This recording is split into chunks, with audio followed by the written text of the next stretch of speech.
हे बघा, सकाळी मी तुम्हाला बोलले होते मी महादेवाच्या मंदिरात जाणार आहे. तर बघा नंदी महाराज मागं आहेत आणि मी बघा पुढं बसली आहे.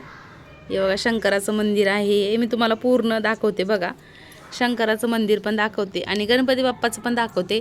महादेवाची पिंड बाहेर आहे आणि आतमध्ये पण बघा खूप सुंदर अशी मूर्ती आहे. मध्ये पण तुम्हाला मी दाखवते, कारण ते असं गेटमधून आहे ना, त्याला लॉक असतं. हे बघा खूप सुंदर मूर्ती आहे अशी महादेवाचं पिंड आणि असा फडा पण खूप छान आहे. आणि मला महादेवाच्या मंदिरात आले की मला खूप भारी वाटतं बरं का, कारण मला असा थकवा आला किंवा माझं मन असं अस्तं वाटलं ना, मी येते मंदिरामध्ये. आणि दर सोमवारी मी मंदिरात येते, मंदिरामध्ये येते, थोडा वेळ बसते, पूजा वगैरे करते आणि जाते. आज काय झालं, जरा उशीर आली त्यामुळे आज कोणी एवढी गर्दी नाही आहे मंदिरामध्ये, नाहीतर दर सोमवारी खूप गर्दी असते. हे बघा गणपतीचं मंदिर आहे, चिंतामणी गणपती मंदिर आहे हे.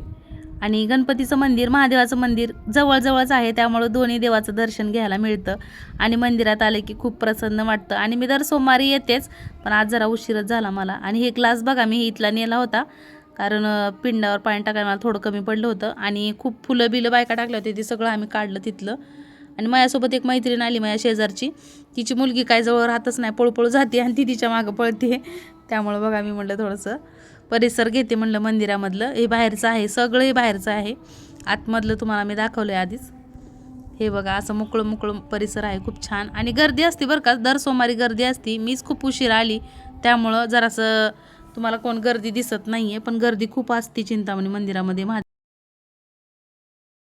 आणि इथं बघा हे बाळ पडले बघा, पूर्ण दातच असं म्हणजे दातच घुसलं होटामध्ये, बाळ रडायला लागलं. आणि ही माझी मैत्रीण बघा तिथे थांबली, तिची मुलगी काय थांबनाच एका जागी, ती तिच्या मागे पळती, ती तिच्या पुढं पळती, ती तिच्या मागे पळते. हे बघा आहे का, दोघी पण करामती, एकाच्या मागे एक पळताय दोघी पण. चला तर मग आता जाते घरी. मंदिरात आलेला व्हिडिओ माझा कसा वाटला नक्कीच सांगा. व्हिडिओ आवडला तर लाईक करा, शेअर करा. Bye bye.